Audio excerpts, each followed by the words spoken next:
Alam mo, sabi dun sa mga napapanood natin, nababasa, na mga inspirational motivational quotes, they say na move in silence.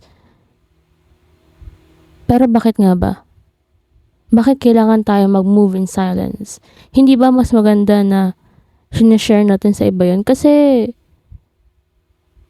ano mo yun, you have the giddy feeling na, ito yung mangyayari sa buhay ko. Ito yung gagawin ko sa life ko. Ito yung goals ko. Maganda kasi na sinashare siya para nalabas mo yung excitement sa sarili mo, sa loob mo. Pero I realized na it's much better off just to move in silence for the meantime and just let the results speak for itself. Kasi kapag ganun, hindi ka nag invite ng negative space around you. Kasi hindi mo naman masasabi na yung mga pinagsasabihan mo ng mga goals mo, ng mga ambition mo sa life is proud sila sa'yo. Or nakangiti lang yung mga yan, pero they be throwing negative commentaries behind your back. And also, hindi ka nag invite ng mga unsolicited advice, suggestions. Sometimes, it's okay naman. It's okay to na humingi ka ng payo sa mga bagay na ganito pag hindi mo alam. Pero minsan kasi, yung mga advice na yon or yung mga payo na yon, sometimes nagkikreate siya ng noise. Hindi mo naman kailangan. Pero parang nagkakaroon ng pressure inside you na, dapat ganito. Dapat ganito to ka-perfect. Dapat mangyari yung mga pinagsasabi ko. Paano kapag hindi? Paano kapag nag-fail ka?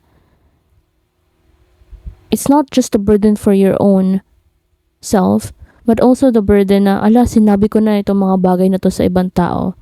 And ngayon, nag-fail ako. Paano nang gagawin ko? Moving in silence pala is for you to create a mental space for your own self, your own growth, your own timeline. And yun nga, sabi ko, just let the results alone speak for the very things you have to go through. Alam mo, minsan, people are drawn to the very success that you have already built for yourself. And saka na lang nila papakinggan yung journey alone. Alam mo, kanina in my reflection, as I was reading the Bible, sinabi ko to sa reflection ko na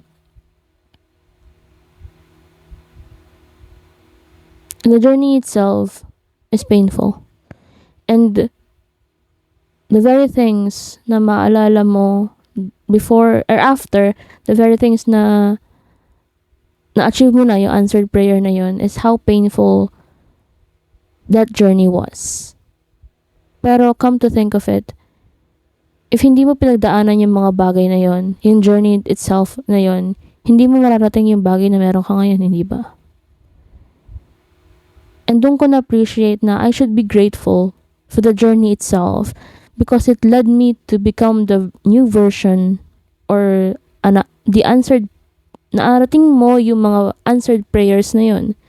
Hindi lang naman siya yung physical aspect ng answered prayer, but also how your character changes, how your attitude changes, how your outlook or output in what you do changes. And yun pala yung ibig sabihin ng move in silence. Oo, masaya na sabihin sa iba yung mga pinagagagawa mo sa buhay. Pero siguro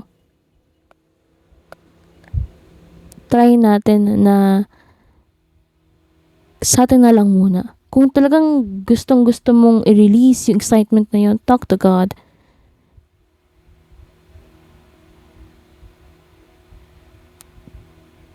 Kasi alam niya yung mga kailangan mong pagdaanan. Alam niya na mararating mo yun kasi you already have it in your future self.